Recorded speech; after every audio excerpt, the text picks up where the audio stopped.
Good day guys, Chef again, and welcome to our channel. I just hope that we're all doing fine despite the difficulty of our situation nowadays. Before anything else, shout out to all of my subscribers. If it's not for you guys, I would not be able to meet the minimum requirement of YouTube for monetization. From the bottom of my heart, thank you very much, and God bless you all.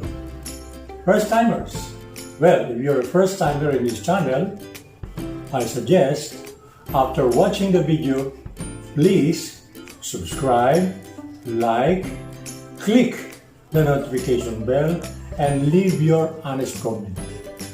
Today, our topic will be about a cake whose main ingredient is a meringue wrapper finished with a buttercream. First, I'll be making a meringue wrapper, and then I'll be making a buttercream. Then I will finish it and assemble the whole cake and finish it. So guys, let us start with our meringue wrapper. And the ingredients are 1 cup egg whites, 1 cup sugar, 1 cup chopped nuts, and 1 teaspoon vanilla. Okay, now we will start to make our meringue wafer. First, we will have to put our egg whites into the mixer. Then we will put a little sugar, and then we will start to beat.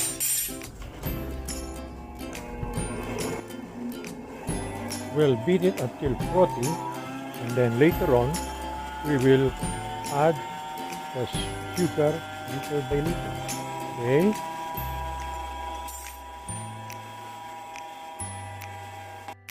After about 1 minute, we'll start to add the sugar a little at a time. Okay, just like that.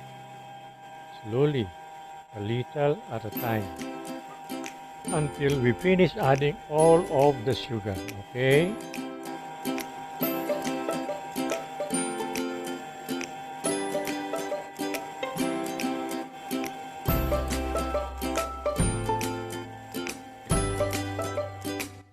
A few moments later,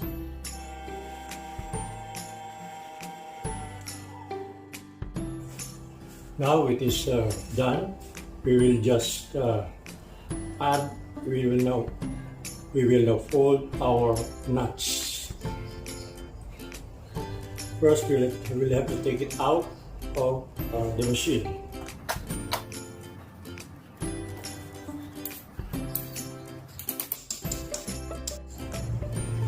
Now we will add our nuts.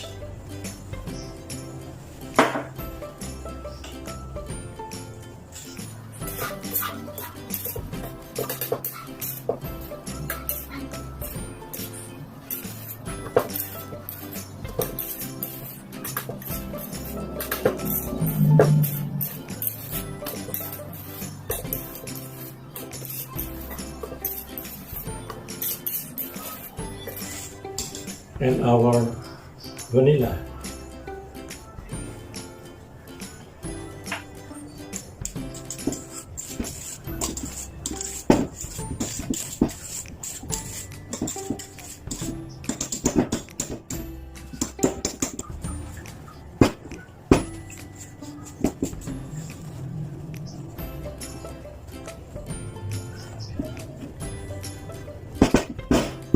Now we will put this meringue into our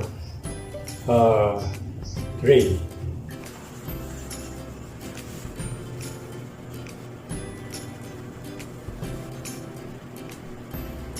Start here.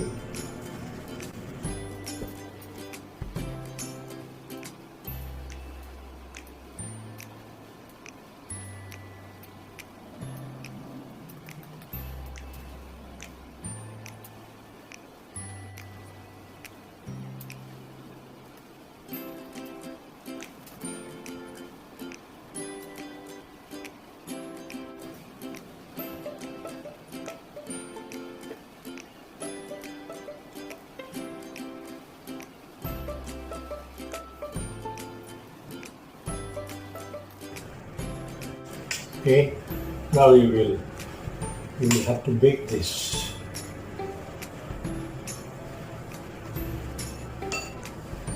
Okay.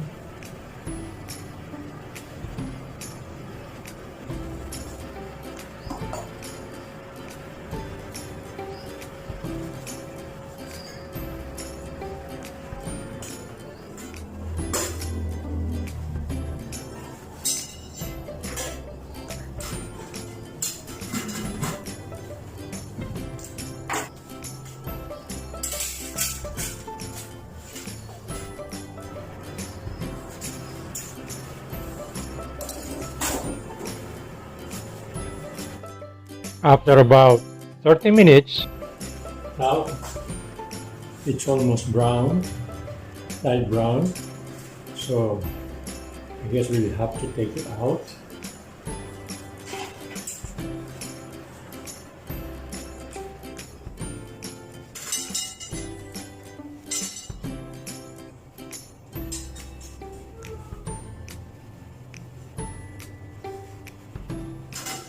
Now we will cool it on rack.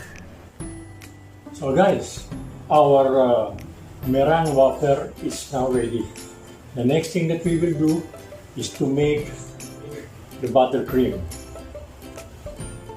A Swiss meringue butter cream for our Sanzrival. And the ingredients for our Italian meringue butter cream are 5 pieces large egg whites, 1 cup sugar, 225 grams butter, and 1 teaspoon vanilla. Now we'll start with our buttercream. First we need a pot, and I'll put boiling water and turn the heat on. And then we will put our egg whites and sugar in our bowl. Then put it on top of our boiling water. And then we will start to stir until the sugar is dissolved.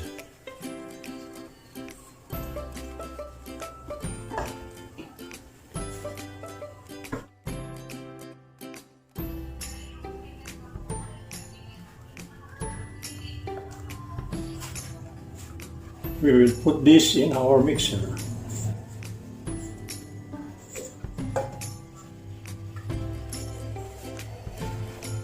And then we will mix it.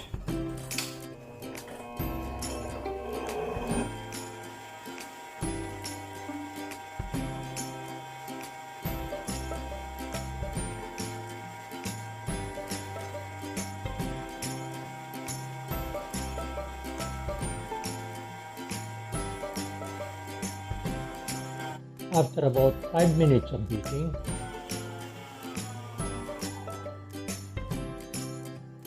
okay, we will just let it cool, and then after 15 minutes we will add our butter.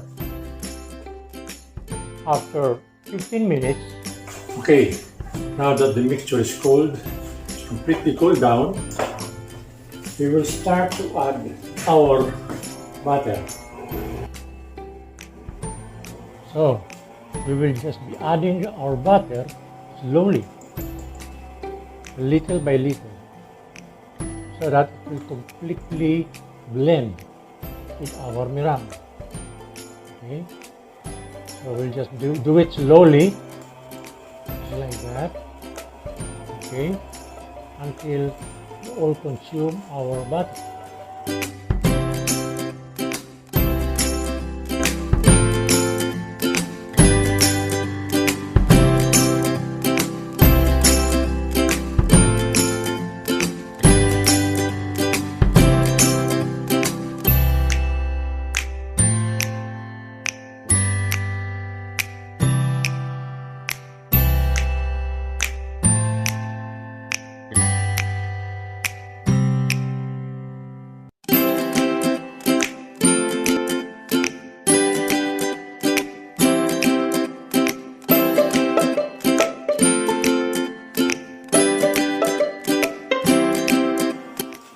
we will just beat it a little bit more so that it will be well mixed. Okay.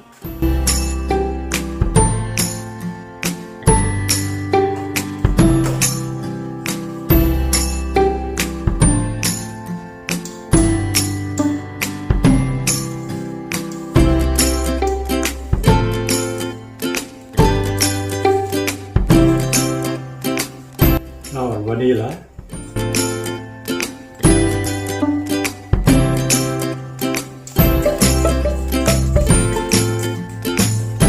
Okay, our buttercream is ready.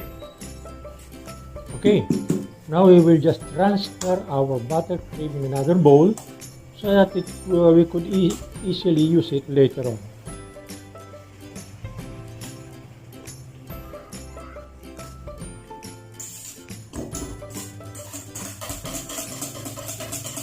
And now that the meringue wafer and the buttercream is finished, now we will assemble the cake. Okay, now we'll start to put some buttercream in one of our meringue water.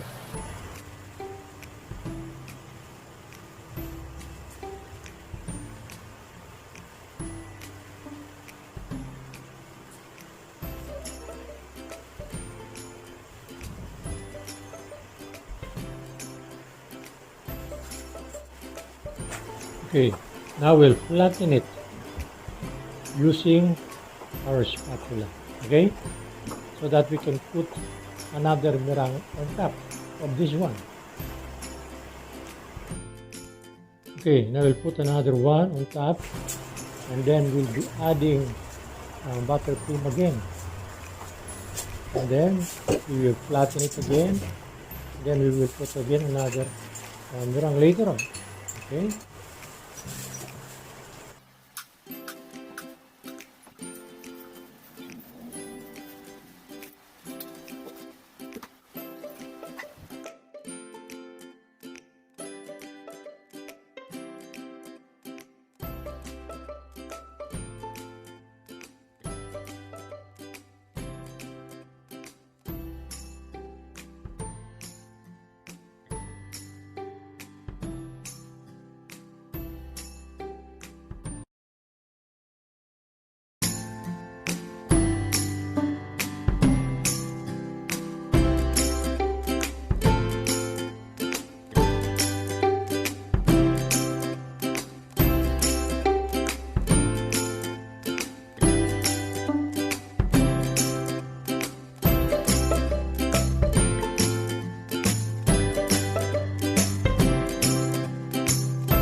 Okay, now for some finishing touches of our buttercream on top and as well as on the sides. Then we will just be topping it and also on the side with chopped nuts so that all around is well coated with nuts. Okay, guys, now this is our Sanzrival cake. Okay, so for a closer look, I also added I just piped in some buttercream with some green buttercream. I added some pandan leaves, some pandan leaves juice. Okay,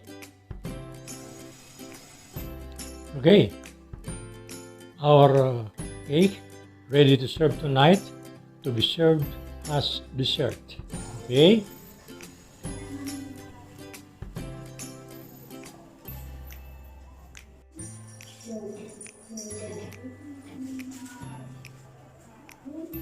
So there you are, guys, and that is my version of my Gateau Sanzrival or Sanzrival cake. By the way, first timers, now is the time for you to subscribe, like, click the notification bell for notification purposes so that you'll be notified in my next uploading of video, and then kindly leave your honest comment. So, Thank you for watching. See you next video for another variation of basic dessert. This is Chef Ben Casabon signing off. And God bless us all.